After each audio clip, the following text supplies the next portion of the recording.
the signs also represent this ongoing story. And even though for the Jewish community, which has become so part of America, that the story of acculturation and assimilation has taken new forms than in those days. And of course, you can go to certain Jewish neighborhoods and see new Yiddish signs in Borough Park or Williamsburg.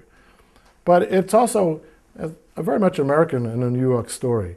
So you can go down the street and see signs, not in Yiddish, a mixture of Yiddish and English, but of English and perhaps Korean or other new immigrant groups that are coming and where the English isn't exactly right.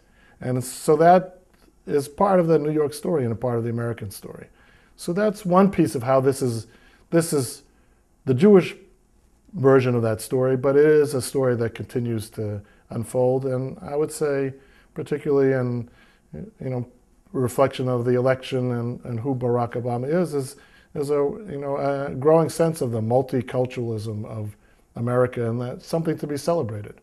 But there is a way that this story of acculturation and assimilation is still an ongoing Jewish story.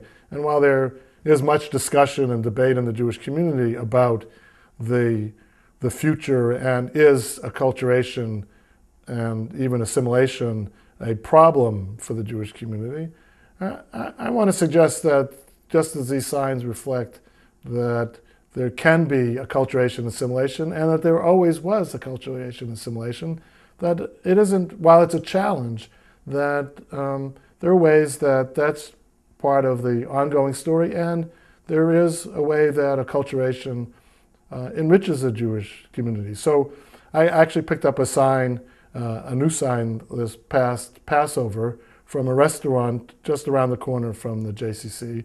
It's a Greek restaurant, it's not kosher, and they had a big sign outside saying that during Passover, if you wanted to have kosher wine and matzah while you had your meal at this non-kosher restaurant that's not ever kosher and certainly not kosher for Passover, you should ask for it, and they provided, and they had a whole list of the wines.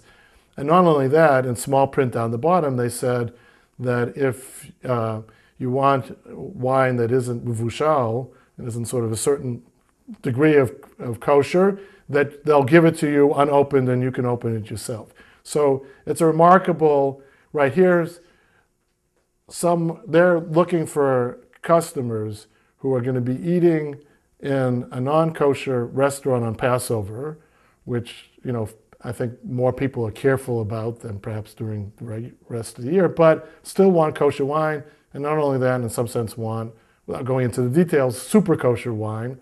And whether they got those customers or not, I think that reflects something about the current state of America and Jewry, where people are very eclectic in their Judaism. So that you could have someone who would be sitting in that restaurant who wants kosher wine, even as they're eating food that is completely not kosher for Passover. So that story of acculturation and assimilation and the diversity of the Jewish community is an ongoing story, and I think it's to be celebrated as well as to be concerned about.